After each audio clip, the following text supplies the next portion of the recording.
If you could pop that in the chat for us. What comes to mind when you think about family and community engagement? What word, sentence, or phrase comes to mind?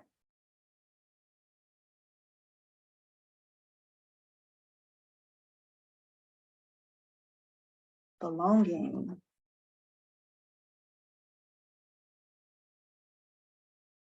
Connections, working together. Healthy relationships. Okay, thank you for putting that. I'm going to kind of talk with you around what is family and community engagement in FCPS. So what is our why? The mission of my office is family and school partnerships is to offer programs, services, and resources that partner with families and the community in support for student success. So our office supports partnerships, not only with families, but with our schools and the Fairfax County community, focusing on student success, not only academic success, but their healthy development and growth. So as a collective in Fairfax, this is how we define family engagement. First of all, it's a shared responsibility. When we think about a shared responsibility, it's not just the school's responsibility, it's not just the family's responsibility, but it's the responsibility of our school, community agencies and organizations, and families. So when we think about our schools and our community agencies and organizations, it's when we are all committed to reaching out to families in meaningful and culturally respectful ways. And families on the other side are also committed to actively supporting and engaging in their child's learning and development. And this comes from the National Associations of Family, School, and Community Engagement. Second is cradle to career. So it's continuous across a child's lifespan, and it changes as a child grows older. So we often hear families are not engaged when the child gets to secondary or high school. It's not that families are not engaged, it changes because it's continuous from birth to college and career. So as students get older, we begin to work with families around checking the progress of their learning and helping their child advocate for themselves. And finally, number 3 is across context. So when we think about family and community engagement, it is wherever a child is learning, whether it's at home, it could be in early childhood programs, it could be in after-school programs, it could be in your organizations and your faith-based organizations, or it could be in a community programming like the YMCA. So it's across context, we consider that family and community engagement. So the research of over 30 years tells us that family engagement is important for these 5 reasons. We know that no matter a family income or background, if the family or caregiver are involved in their child's learning and support or collaboration with schools, they're going to earn higher grades, they're going to pass their classes, attend school regularly, have better social skills, graduate to go on to post-secondary education. And there's a 6th one that recently came out that says the students will have better language acquisition if the family is engaged in partnering with their school. So for us in Fairfax, family engagement is a process and not an event. Oftentimes people think, oh, if I hold this event, that's family engagement. But that is not family engagement. Family engagement is a process where we welcome our diverse perspectives, we honor families and the strengths that they bring to our schools, and it should be connected to learning and healthy development. So it's not an event, but a process. I wanted to share with you the last family engagement survey that we provided in Fairfax. We do a family engagement survey every other year, and we utilize this data for programming and supports that we're able to provide centrally to our schools, and then we work with schools to provide specific supports based on these survey results at the school level. So this is a little information about the survey that went out last spring of 2022, and we had about a little over 35,000 participants from our inaugural survey that went out in the school year 18-19, where we had 29,000. And you'll see the language participation there. So the survey went out in 8 different languages. So families could take it in these, actually 9, because English is included in our 8 top languages that we provide translation services for in Fairfax.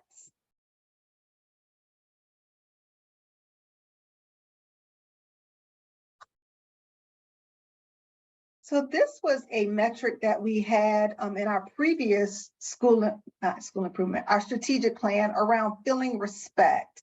And we surveyed our families, and 84% of our families said that they feel respected at their child's school. And then we had another, 12, 13, 43% said that their child feels respected at their school.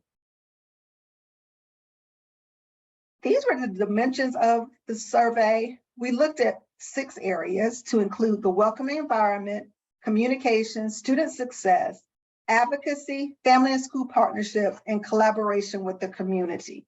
And you'll see the results based on dimensions by school level. So the green were our elementary school respondents, blue was middle, gold was secondary, and then high school was that maroon color. So these were the dimension scores by school level. And we also have to take into consideration that the survey was done during the pandemic, and you'll see that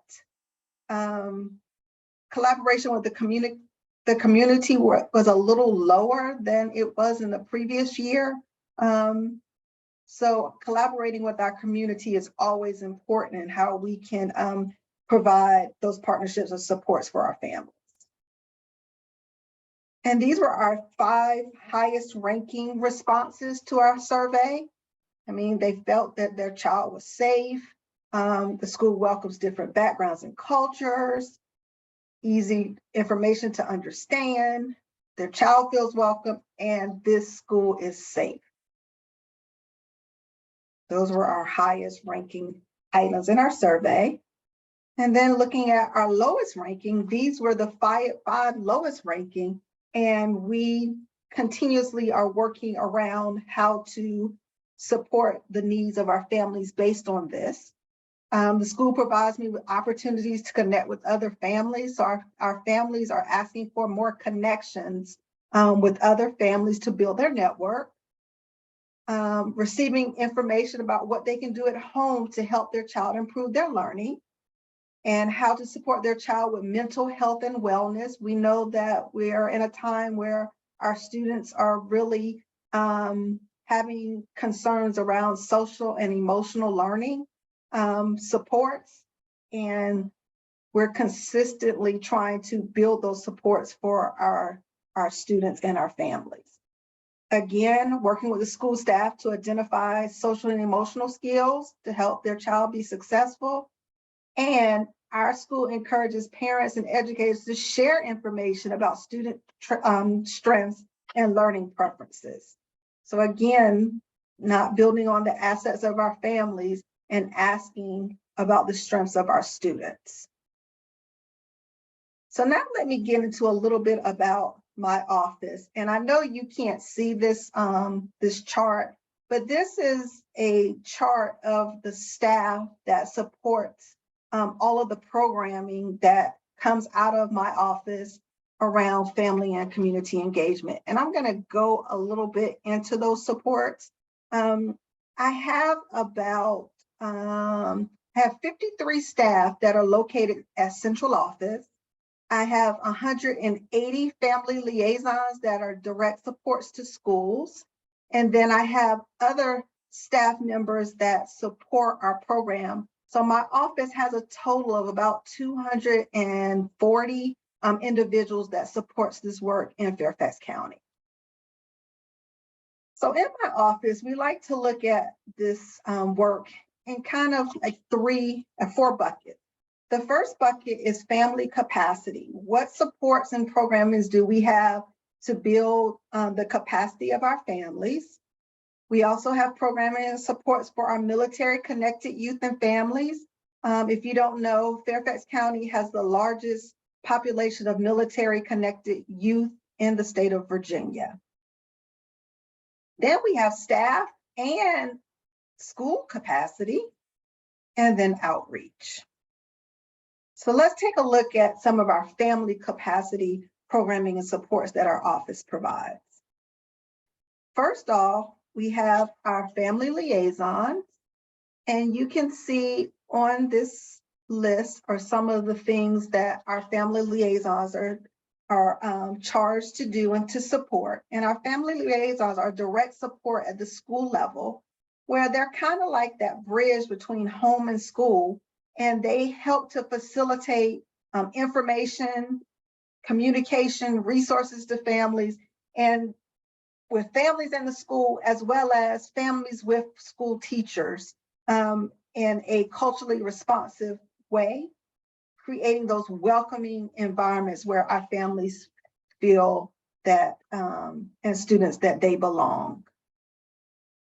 I think I saw Rosario on the call, and Rosario is one of our family liaisons at Annandale High School. We also have family engagement region representatives who directly support our family liaisons in our 5 regions. And our regions are set up as so, and we have these 5 family engagement region representatives that directly support and kind of coach and work directly with our family liaisons. We also have early literacy program that's built off of 4 cultures. All of our programs are free in Fairfax except one, and when I get to that one, I will share that with you. Our early literacy program is a program where we provide programming for families 2 times a week in 4 cultures. We have Arabic speaking early literacy, Korean early literacy, Hispanic early literacy, and African heritage early literacy. So we bring families from all of these cultures together 2 times a week, where they bring their child, and we provide information and programming around early learning. And these are children that are from age 2 to 5 before they even enter our school system in Fairfax, where we provide this support for families to build their capacity on early childhood readiness. We also have another program in our office called Home Instruction for Parents of Preschool Youngsters, otherwise known as HIPPY. And this is a home visiting program where we go into the home to provide this 30-week program to families. And the teacher, the HIPPY instructor, works directly with the parent, role modeling and role playing things or what do I want to say? Lessons that the parent will go back and practice with their child. And this occurs 1 time a week, where we go into the home to provide this program. Fairfax is the only school division in the state of Virginia that has a HIPPY program. And we're very proud of our HIPPY and early literacy program, where currently we're serving almost 800 families. And I like to think of that as a small school, elementary school, that we're providing those services to families. We also have our co-parenting classes, and this is the only fee-based class. Our co-parenting class is a class that, in collaboration with Virginia Supreme Court, my office created a curriculum for families that are going through a divorce.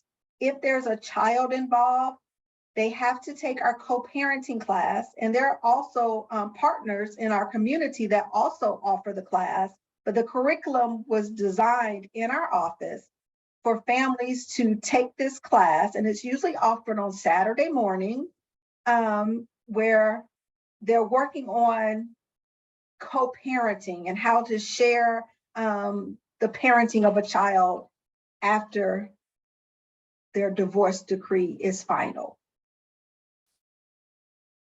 We also have the Immigrant Families Reunification Program, and within this program, there are three programs that make up our Families Reunification Program, because we have many families of all cultures that are reunifying with their children. The first one is Families Reunite, and this is a 3-week program. And we bring together the families for the first 2 weeks, and on the 3rd week, the children reunite and come to the session with the parent. We have another program called Parent Project, and this program is a 10-week program that really works around difficult children and try to help with some behaviors to support families around difficult conversations around specific behaviors. And then Love and Solutions is the same program for our younger children at the elementary level. Our military connected youth and families, we support all military connected youth and families. And we do that through a program called the Student Ambassadors. And I'm not gonna go through this video. I have put a little video on there to show you, but our Student Ambassadors program is a student leadership program where they help to welcome and do orientations for students that are entering their schools and transitioning to our schools. And this program is not only for military connected youth and families, it's for all families that are student ambassadors. I mean, all students that are student ambassadors kind of do some peer welcoming. Don't play. Okay. They also work around, efficacy building of families and that capacity building through consulting, professional learning opportunities or workshops for families, focusing on student and family voice, as well as staff professional development is provided through our military connected youth and families. Finally, our office supports our Purple Star schools. And our Purple Star School is a designation from the Virginia Department of Education that they label schools that are military friendly. So the schools go through an application process, and I have a team member, one of my specialists, that supports schools for getting this recognition. And currently in Fairfax, we have 47 schools that have the Purple Star designation. Now moving to staff and capacity building. Some of the things that we do are continuous workshops for our staff, and you'll see some book studies that we've done with our family liaisons. We do student focus groups so that we can hear the voice of our families, so that we can work together to make change together and advocate for the needs in which they bring up to us. And there's other things like the Teacher Academy, and these are courses that teachers or educators can take because they don't have to be teachers. And currently, these are our 3 Teacher Academy courses: supporting military connected youth, engaging families in student success, and we like to call that our Family Engagement 101 is our very basic course in family engagement. And then we have another Teacher Academy course called Culturally Responsive Family Engagement. We also have a family engagement cohort that supported in our office, and this is a week-long or 4-session thing that we do with families, where at the end, not with families, with schools, and at the end, they will create a family engagement action plan. And we actually have a family engagement cohort that will occur next week. And some of our outreach opportunities, we have in Fairfax family information phone lines that are supported in my office. And these are 8 phone lines that families can call if they speak these languages. And we ask that families that are English speaking, they can call any line, but more preferably we provide them with the information to call our Family Resource Center to answer any questions and provide any supports that they may have.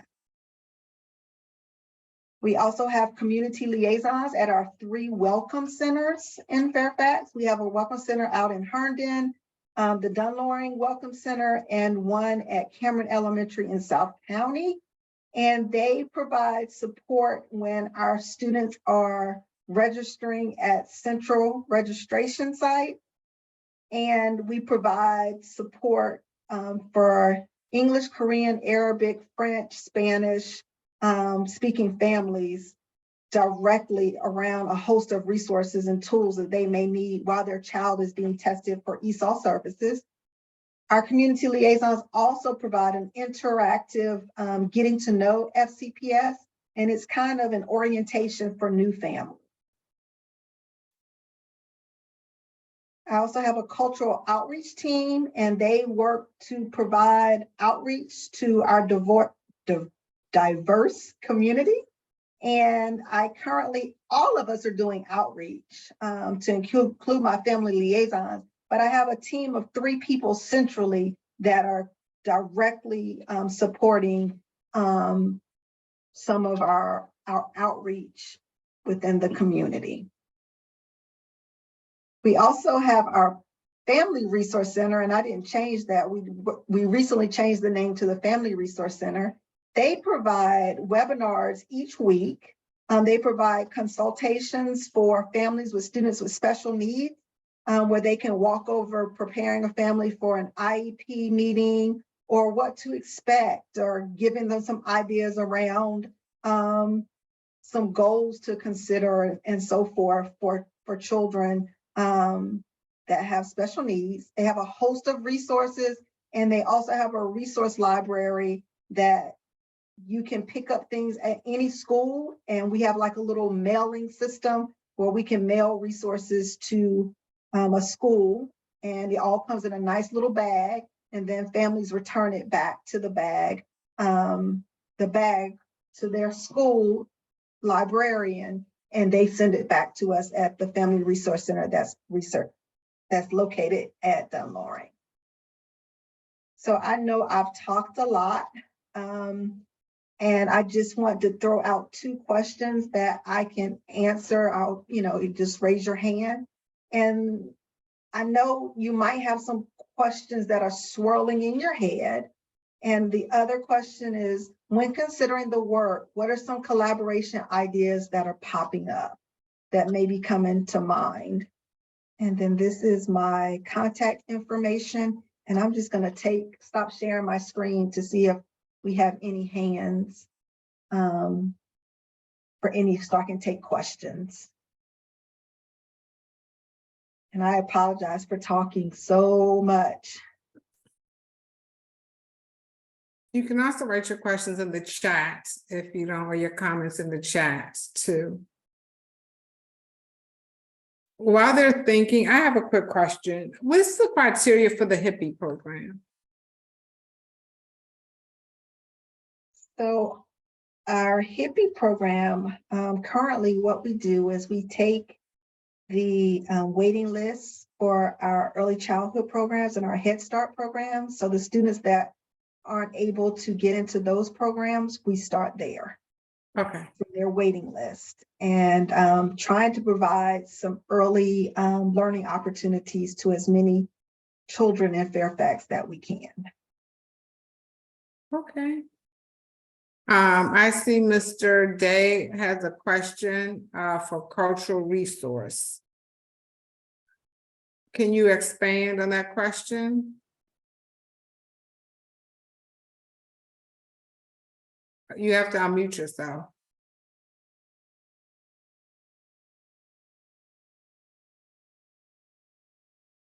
Is it difficult to address cultural issues via personalized communication, one family at a time? Yes, it's oftentimes it's difficult. However, we have a responsibility to try to communicate to families, especially in their home language. We do have tools like talking points that we utilize in Fairfax, and talking points is an app that we use system-wide, where a teacher communicates to a family, and if it needs to be translated, it's translated, and it goes to the family in their home language. They respond, and when the response comes back to the teacher, it's translated back into English. So that's a resource or a tool that we utilized, and it came on board during the pandemic because we really and truly struggled when our schools shut down, providing that personalized communication. We also have an Office of the Ombuz, and there's supports that our Office of Ombuz, because they are a neutral party to support families, students, and families. So I see Anita asked the question about specific needs in Fairfax that faith-based organizations can help us with. I know that many of you already or may have considered supports around, we always need supports around our back to school resources, because our families truly really need that support and those resources. We've also oftentimes need assistance around volunteering, coming and volunteering in our schools. That's another support. We also, another thing that comes to mind in terms of support, we're always needing to put books in the hands of our students, of our young readers. I've had faith-based organizations reach out to me, and they've provided books that we were able to get into the hands of students either entering FCPS or some of our early learners.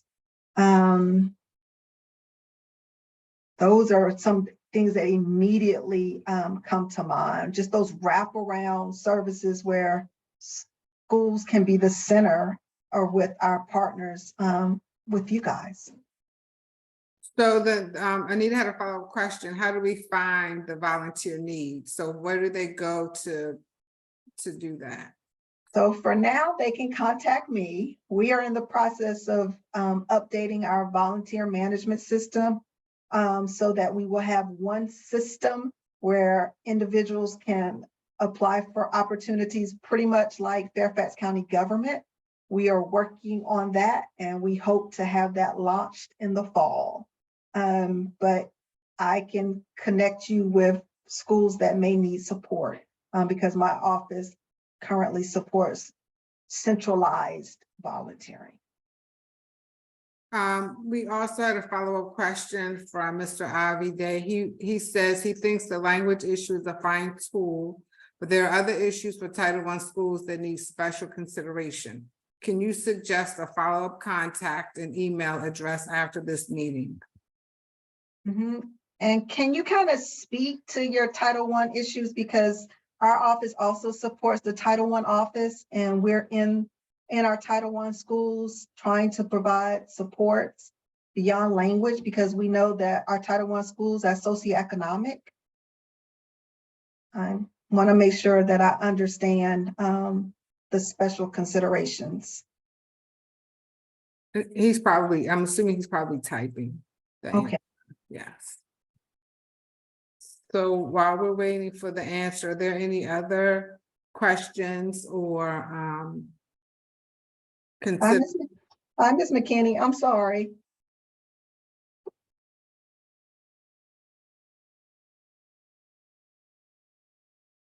So we have a question from Kristen Culligan. What about playgroups in the faith-based settings for preschool age families? Would there be options through the parent liaison for referral information, obviously preserving privacy? So our office doesn't have playgroups. We have, are you asking for playgroups that you may have in your communities?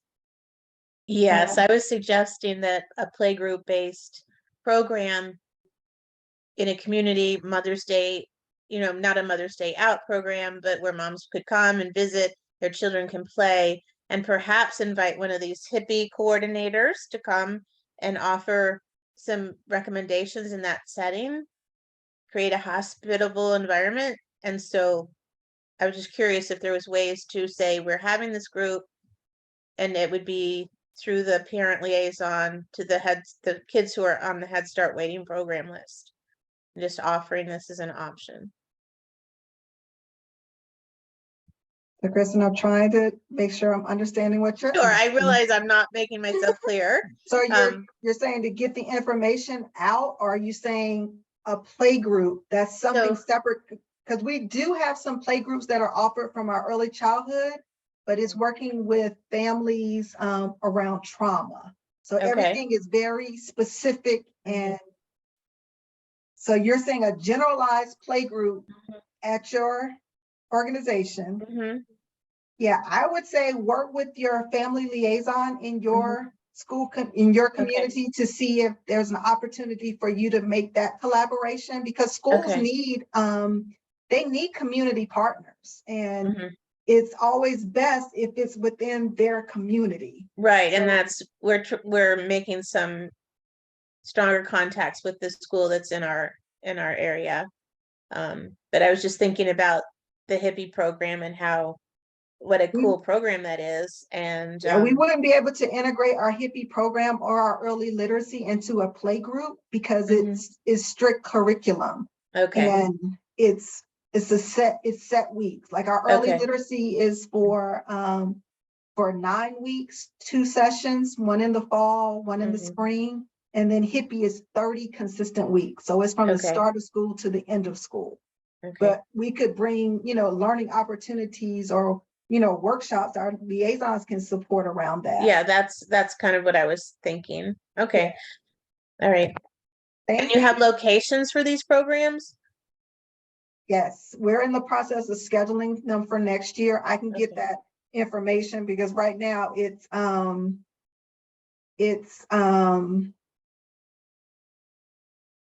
this is like our planning time during the summer months. So it's based on location and so forth. So we're in the process of, when we have that list finalized, I will make sure to get that information to Suzette so that you could get that information out to your community about these offerings. Thank you. You're welcome.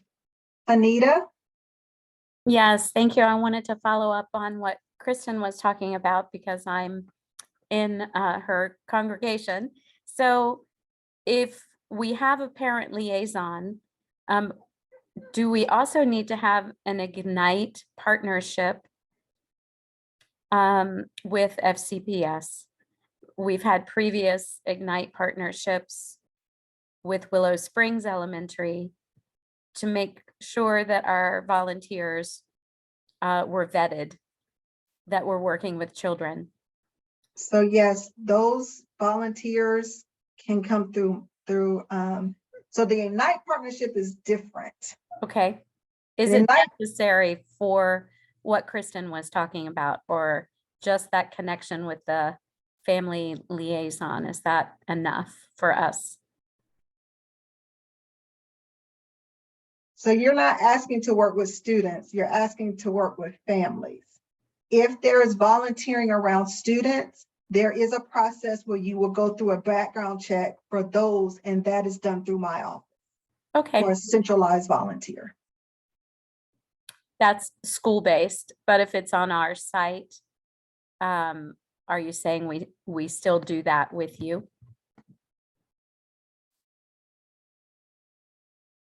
No, because that's not volunteering at FCPS. Okay. All right. Thank you. You're welcome. So we have Mr. Day's explanation. There are 10 Title I schools in Fairfax County. I am volunteering also for Alexandria School System, who has 8 Title I schools. I am working on developing an Arts Lab demo project to be funded hopefully by 2 identified national foundations, but with some in-kind support from FCPS and Alexandria Public Schools if possible. I need a contact person for FCPS for further details and 2-way communication. If possible, personal meeting at the Providence District Community Center, where I do volunteer work 3 afternoons per week at their amazing computer lab.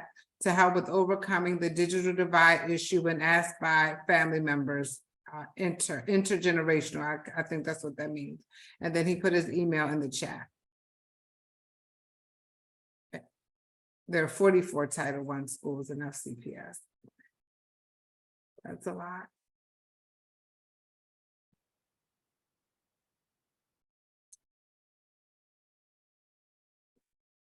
So thank you for your email. And so I guess he can reach out, or you all can reach out. Are you still reading it, Dr. LaHuffman-Jackson? Yes, and I wouldn't have information about in-kind. That would come through our foundation and our business partnership, our Ignite partnership office. Jay is the person for that. And this Providence District Community Center, I'm sure that's one of the programs that we probably collaborate with Fairfax County government at this community center. So that's already a collaboration with FCPS. I have to throw that out there. But I'm more than welcome to put Jay's contact information in the chat where you could perhaps reach out to him around any Ignite partnerships. But in terms of in-kind support, I don't know of any that we have in the FCPS. That would also be our foundation. Ms. McKinney? Good evening, everyone. If you've already asked this question, please, I apologize. I know you all are most of your staff is on vacation. If you can tell us what is the deadlines to register for HIPPY and your other programs, and also if anyone can come, like we are having events during the summer. I know most of your people are on vacation, but can someone come to the event maybe at a table to share the information about, like maybe at a table just to give resources and to talk one-on-one with people about these programs? Yes, a lot of my staff work through the summer with taking vacation time. So it just really depends on who's available. But if you reach out to me, I can make sure that we have someone there to support, like at a resource table. We do that all the time throughout the year. And we won't start registering for our programs until the early part of July for them to be, not July, the end of July, early August for them beginning in October. And I'm going to put a link in the chat where you can see more about registering as well as information about these programs. If I can ask one more follow-up, which one of the events, which one of the programs usually, I guess, has a waiting list? Like which one should people register ASAP? Or do they not have? I don't have a waiting list. Oh, perfect. Mm-hmm. So we have about 3 more minutes for Dr. LaHuffman-Jackson before we have to transition to Mr. Tasharski.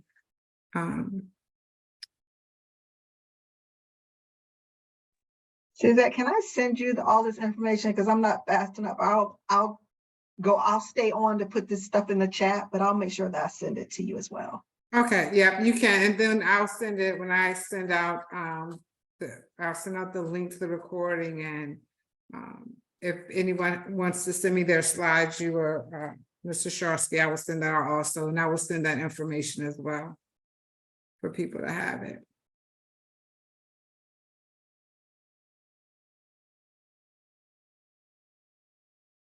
Do we have any more comments or questions? This was a very lively conversation for the first half of the evening. So this bodes well for the second half. I want to say everyone loves the HIPPY programs. All of our moms love the HIPPY program. So keep doing what you all are doing. Thank you. Well, all right. If we don't have any other questions or comments, going once, twice. Okay, well, thank you, Dr. LaHuffman-Jackson. I know you have to exit for your other meetings, so we appreciate your information. This was very helpful. I learned a lot.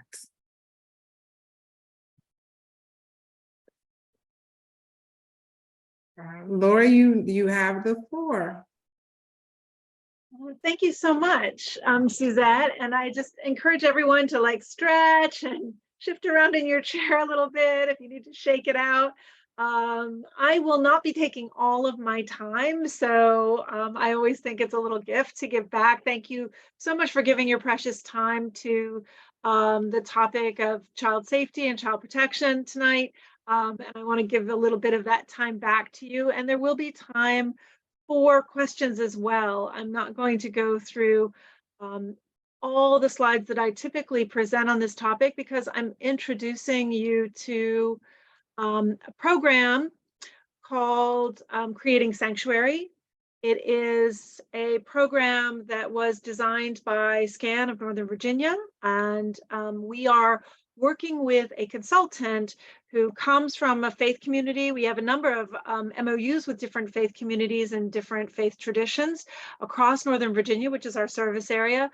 But we're also working with Lazera Ministries, which includes a former colleague of ours at SCAN who's the child of a faith leader and helps us with that sort of cultural connection with faith communities, because of course we're really aware that people have been harmed in faith communities. We know that harm happens in all spaces, that children are. When we talk about children, we're talking about under 18. So I don't say children and youth, I always just say children.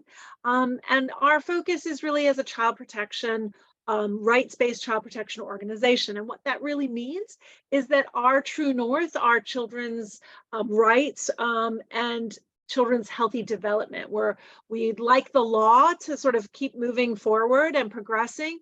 We're not child welfare. Child welfare is looking at what the law is now, and child advocates look at children's rights and where we want the law to go.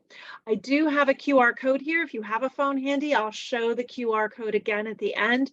That just helps us show our donors that we're out there providing information to the community, and all you have to do is turn on your phone and shine it at that QR code, and then you should get the link. And I will share a proper link in the email as well with Suzette, so she can share that with you after, and I'll put it in the chat as well. So thank you in advance for that. There's just one question on there on that evaluation for the conversation we're having today. What Creating Sanctuary is a two-part program. One is a community program that we deliver, and I'm going to show you some of the slides for that community program so you'll have a sense of what that training looks like. These are the objectives of it. It can be presented to a faith community at your location as a hybrid. So some people are online, some people are in place.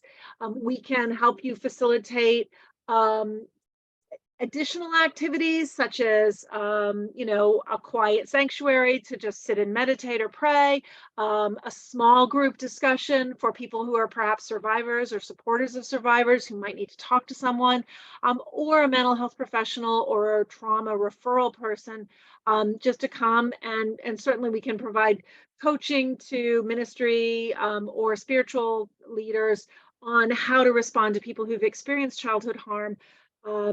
Those things would also be a part of that community program. And then the follow-on, that sort of technical support that comes later, includes support with facility audits, policy audits, providing mandated reporter training to seasonal staff, people who might be doing vacation Bible studies or Bible school, staff or young people who are volunteering to work with younger children, and anything related to a comprehensive, like fully comprehensive child protection program in your faith community. And so one of the things that we do when we come in and we start talking to folks in your community, we always like to share the stage with someone in your community so they know who the local person is, who the contact is, and we call that person the designate. And one of the conversations we like to have is around our values, right? What makes a child safe? What are the things that all of us as adults in a community value for children? And I just want to invite you now to put some ideas in the chat if you'd like, or to unmute. And I think what we find when we have this conversation is that we have more in common than not when we think about things that make a child safe. And there are, of course, no absolutes, right? If we just look at this little girl riding the bike, training wheels might make her safer. A helmet certainly will. A parent or an adult holding on to the back and supporting her. But we know that over time, you know, if she's mastered it, holding onto the back of the bike might make her less safe, right? So safety is sort of really particular to safety, and risk are particular to places and people and children's vulnerabilities themselves. So anyone put anything? Did you have any ideas about what makes a child safe? Let's see. I'm just going to go back and see if I can pull up the chat. See, appropriate boundaries. Thanks so much, Suzette, for giving us that. Strong families. Thanks so much. Shelley, mentors, adults being valued, being seen and valued. Thank you so much. These are great answers. I really appreciate you giving me some feedback on this.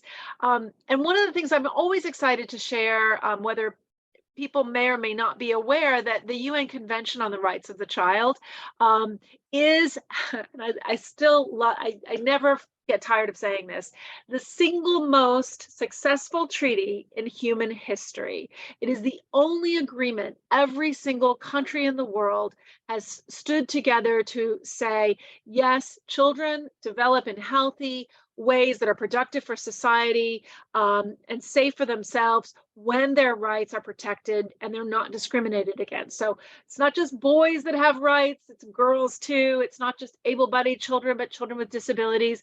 And this is of course balanced with the rights of a family and a culture, because of course children belong in families and families belong in cultures, and all of those things together make children safe. So we see in the UN Convention, and that's what rights-based child protection is, this idea of the best interests of the child are very often the best interests of the family. Essentially, what we can just boil it down to is some of the words that were already given to me, children being safe, seen, valued, and known.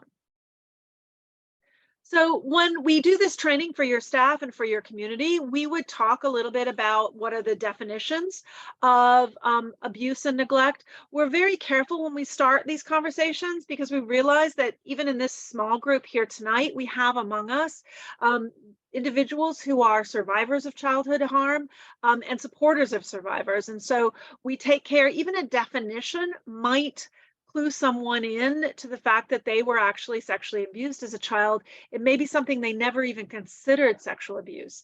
And I have very often, when I do these trainings in faith communities, I will receive disclosure from individuals where I am the very first person they have ever told. As you can imagine, very often those are men sharing that information. Women tend to disclose a little more commonly around middle age, but still it takes many, many years for people to disclose what happened to them. And so we're very careful to provide information and space when we come into your community to make sure that those conversations are handled sensitively. We also give a very broad definition of abuse because when we talk about mandated reporting, we of course want anything that might harm a child to be reported. In the process, there are many filters for removing things that aren't crimes, for supporting families that are reported or adults that are reported. There's a lot of safety net provisions in mandated reporting, and I'll talk about just a few of them. But essentially, these are the definitions that we use from a rights-based child protection perspective. So sustained physical activity would mean you're making a child run and run and run. Perhaps it's a hot day and you're not caring for their well-being by giving them breaks or water, for example. This also could be physical restraint. Sexual abuse, we say that we point out that this doesn't have to be contact. It may be something that happens online. It could be the request of sexual images. It could be voyeurism. So remember that it's anything that is beyond a child's developmental understanding. We know emotional abuse is the most common form of abuse. It is not at all the most reported.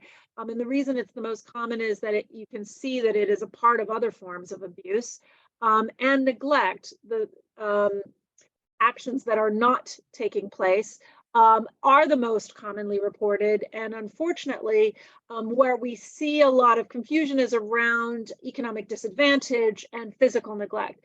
And I think as an educator myself, it's very easy to look at 30 kids and within a week or so, really identify kids who might feel like they're being neglected. And sometimes that's because there is economic adversity. And so we just always are looking for folks to learn more about what signs and indicators are, and also unpack their own biases.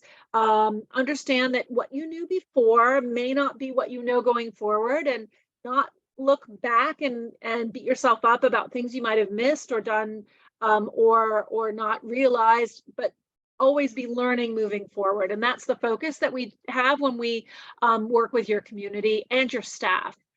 So this all really boils down to what the Virginia law says, because we also do mandated reporting as a part of creating sanctuary.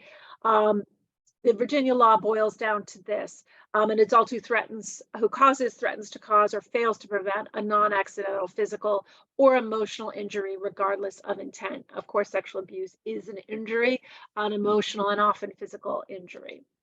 And we have a question. Laurie, sorry. Sure. We have a question from Ann in the chat. I'm sorry. I can see, I'll read it. Yes, it doesn't matter at all what the family makeup is for creating sanctuaries.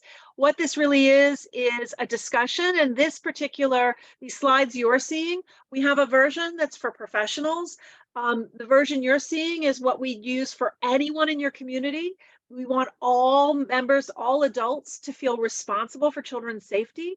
And so there's some sections that are a little bit on parenting, grandparenting, but also, if you're a neighbor, you're a professional that might work with children, it's applicable to all of those groups. Thank you for the question. I really appreciate it. And I want to, and one of the things that we talk about, because we realize that especially, young people are so educated on some of the myths that many of us believed when we were younger. But these myths still exist in our social norms. So when we think about a myth like abuse is unavoidable, like bullying is just going to happen, or harm happens, there's no way to prevent it, I just invite you to think about what the impact of that is on our response. So even if you don't believe that this is a myth, even if you know this is a myth, understand that children are being sent a message that tells them that, well, that just happens. If you're going to get online, you're going to see porn.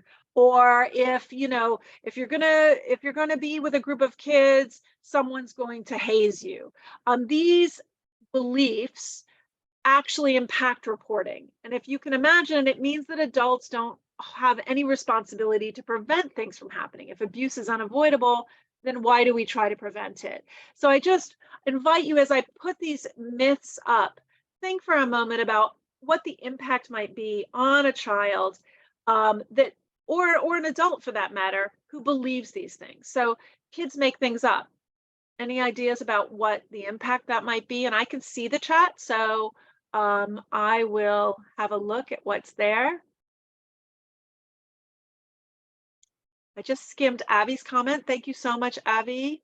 I think it's for the previous speaker. Any thoughts about kids making things up?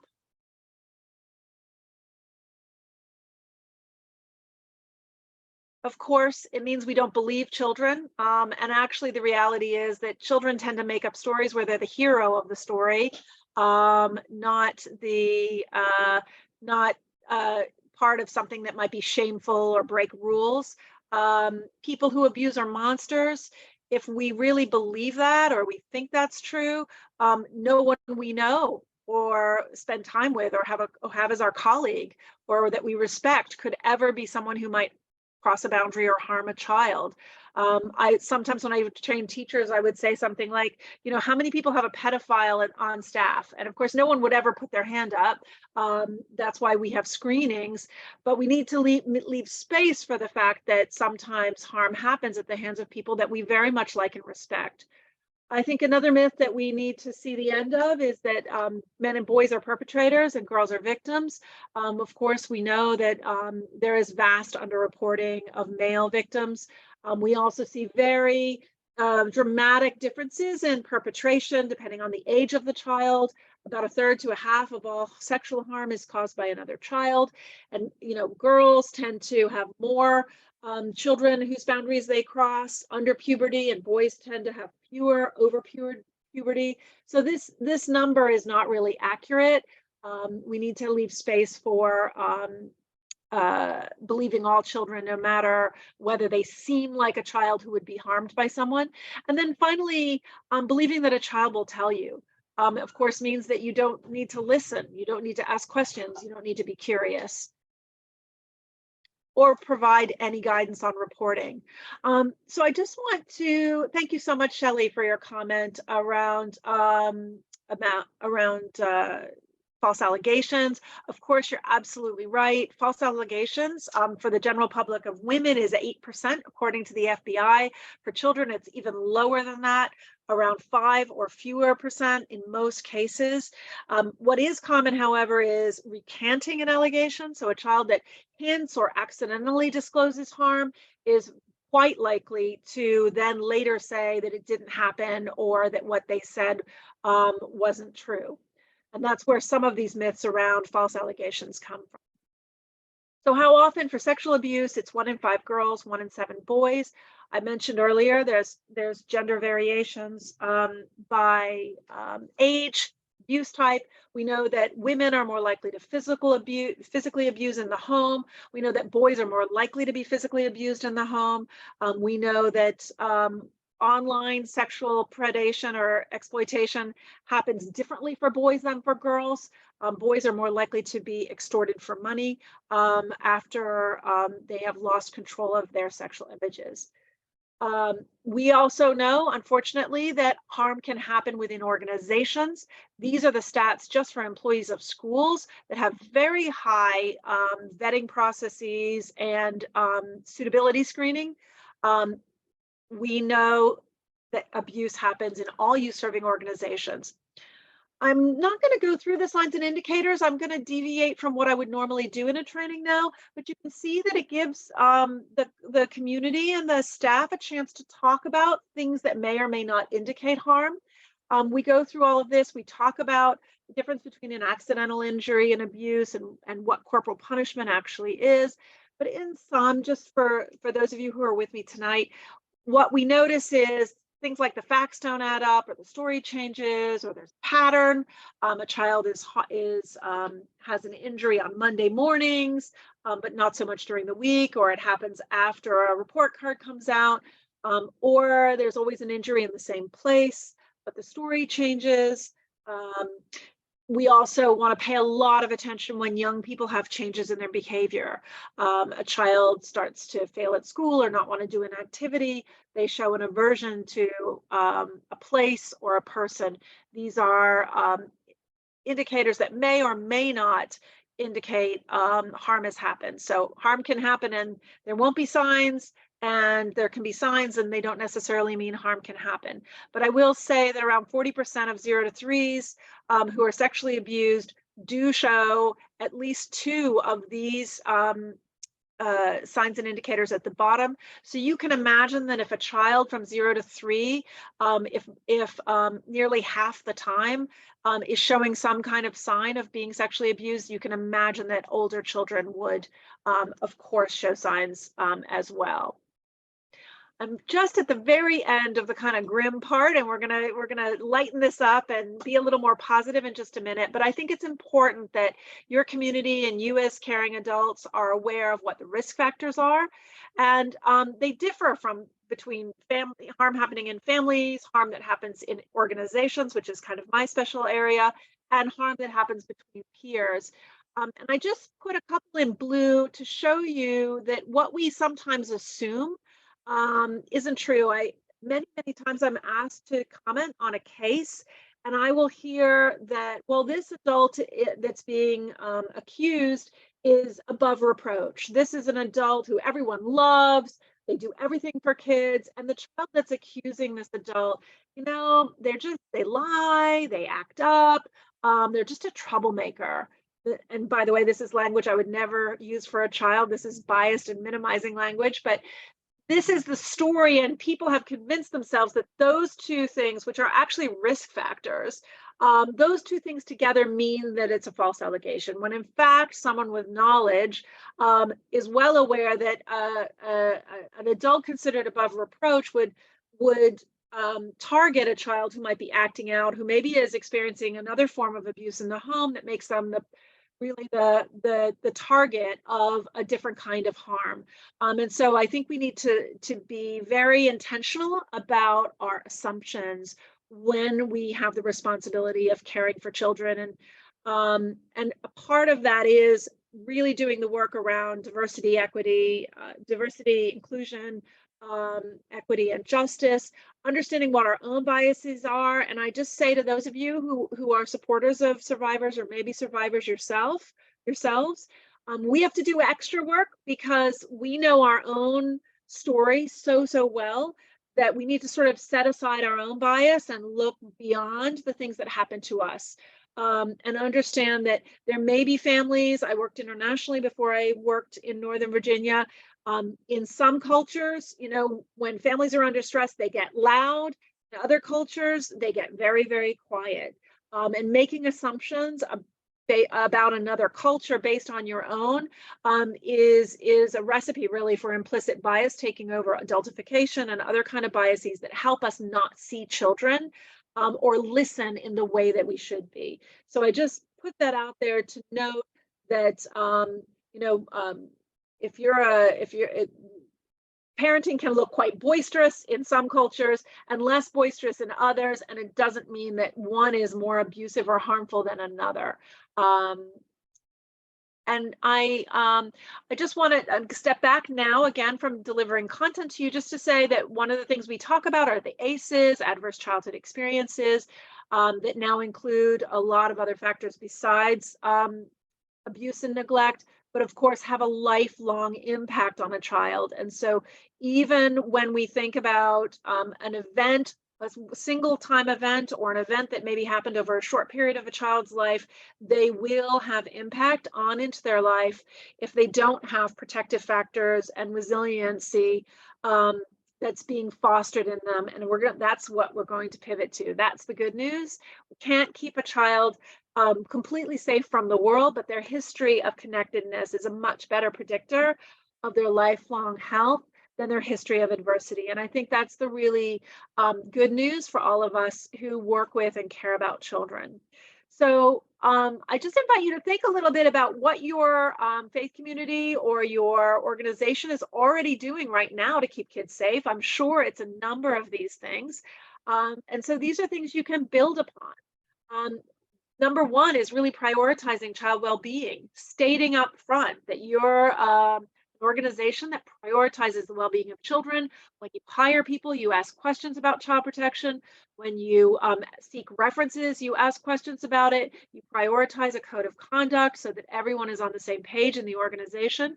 And that sets a stage that's very visible. If I was to Google your organization and I wanted to know whether you are concerned about child well-being, would that come up on your website? How are you supporting children's rights? Children's rights to voice, and agency, and choice mean that we interact with children in a way that grant them some autonomy. And the most important one for a child protection person is, of course, bodily autonomy, right? And here's a definition of it. The reason I mention it is because a child who can control their own boundaries is more likely to identify boundaries when they're crossed. So very often in the training, we do a little, an actual letter to the editor from the Washington Post about an older person who was very upset that they had a relative that didn't want to hug them, a busy 3-year-old boy who didn't want to hug him. And, he found that disrespectful and insulting as an older person and said, when I was younger, I always wanted to hug people.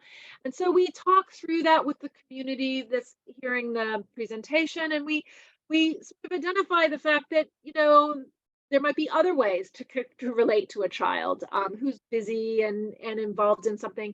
It may be a day where they don't feel like a hug. Maybe they want a high five. We also talk about what the impact might be on a child where saying no to someone means that person is angry with them. And even though that person who didn't ask consent isn't going to harm that child, we know that that child leaves us with ideas about boundaries that we've put in place. And I think most of us would be horrified to believe that we might have tromped on a boundary that then someone else could exploit. And so really consent and then do no harm orientation is really about making children safe in other spaces, not just with us. And so there's a number of ways to encourage bodily autonomy, but also remember that this isn't really just about asking whether a child wants a hug or a high five. It's really about helping them to learn to do things themselves, to accept themselves, to take care of their bodies, be curious about their bodies without shame. I'm not asking everyone to use the word penis. If you have to whisper it, it's probably just as well you don't use it. You can still say privates. You're not going to hurt any child by using that language. But understanding that putting shame around a part of the body does become something that carries over into a child's likelihood of disclosing harm, of being healthy, taking care of themselves. All of these things that some of us were raised in are not the healthiest things for us. And I finally just want to dispel the notion that consent is not never touching a child. Of course, we want warm, authentic relationships with children.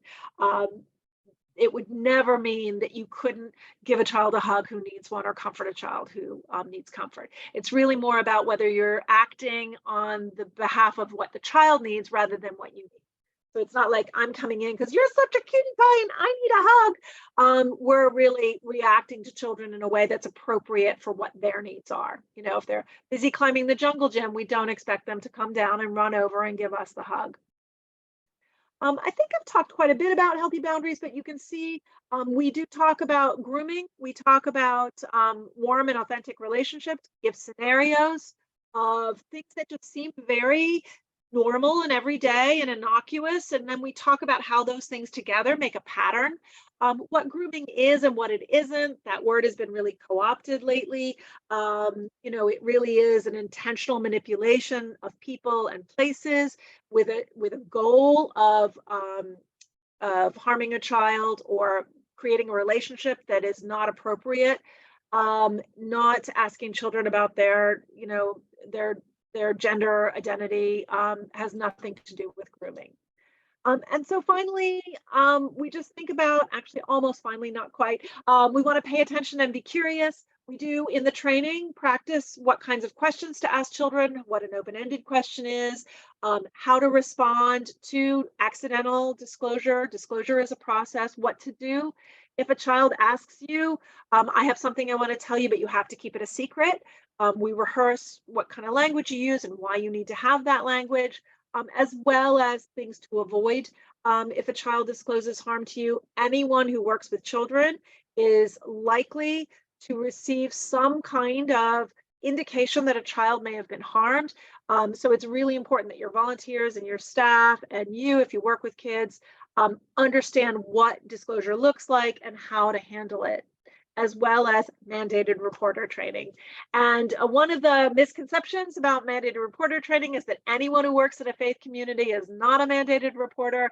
That is actually not true. There's a very, very narrow lane for spiritual leaders who don't need to be mandated reporters in very specific situations. But I would say that the vast majority of folks working in faith communities with young people, or certainly anyone who's taken a training, automatically becomes a mandated reporter.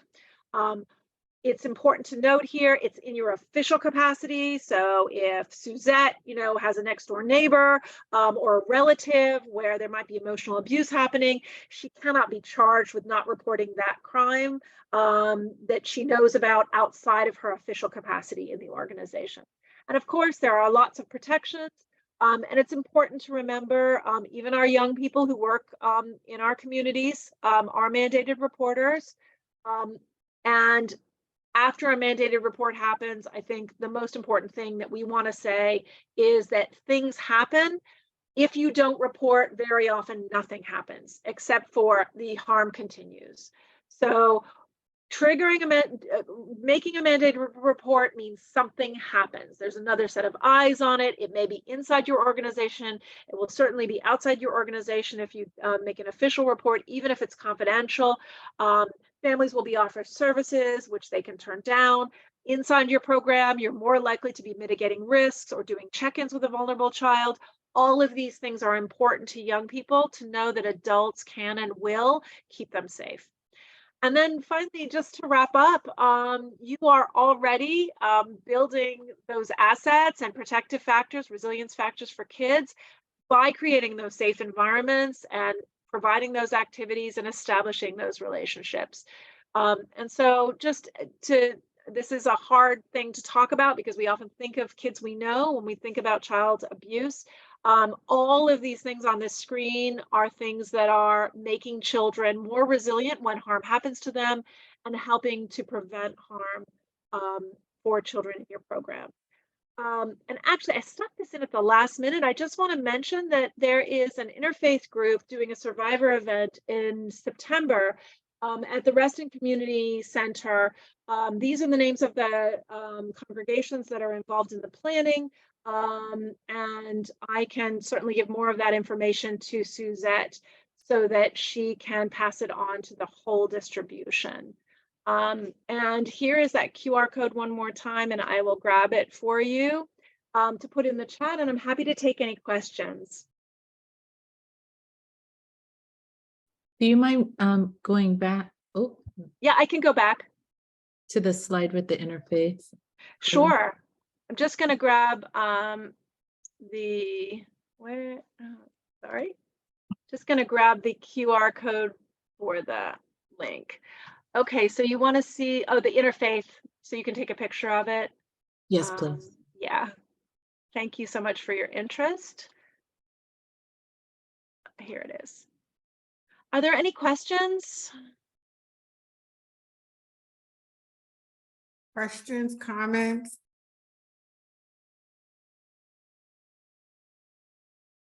Well, I had a question on your last page. You had, it looked like several resources. Mm-hmm. Are you going to share that with me to send out? Yes, I will. Okay. That's these. Yes. Yes. Yep. And I will share all of my slides in a PDF, so you will be getting this. Yeah. Okay, that would be great. Okay. No one has any comments, questions? There was a lot of information. So if someone wants to contact you to come out to do the training at their house of worship, they could just contact you directly? Yep, or our website. I'm putting the an email in there as well as scanva.org. And I'll include it, Suzette, in the materials that I send you. Creating Sanctuary will be officially launched. We've been piloting it at a number of faith organizations across the region. And we will be launching it officially probably in September. And as I said, that would be the full thing with that support from our consultant who works with faith communities and understands the kinds of sort of church harm and harm that happens in other faith organizations from a religious point of view. We'll work with organizations to sort of step into that role of healing and restoration that's so important in our churches and other faith communities. Okay. All right. Who is the contact? There's a question in the chat. Who is the contact for the Interfaith Survivor event? Yeah, it's Angie, and I can put her email in here if you know Angie.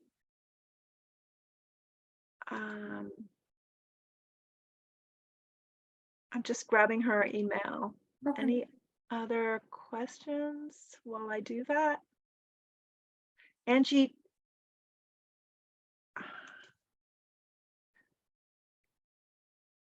So while Laurie is doing that, we can start to wrap up. Please, a survey for this meeting will go in the chats. And I'm sorry, it's right here. It's right here. It is a poll. It is right here. Thank you, Caroline.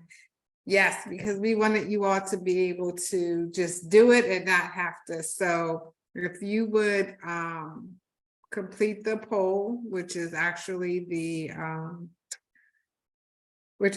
our survey, that would be awesome. And then you can have it completed. If you don't want to complete it here, then it will also be in the email that I send out. But I'm hoping this is just much easier if you do it here. And then also, I'm assuming everyone here is already signed up for the Common Ground, the newsletter, and the listserv. Hopefully by now you've seen the new look. But if not, that link is also in the chat.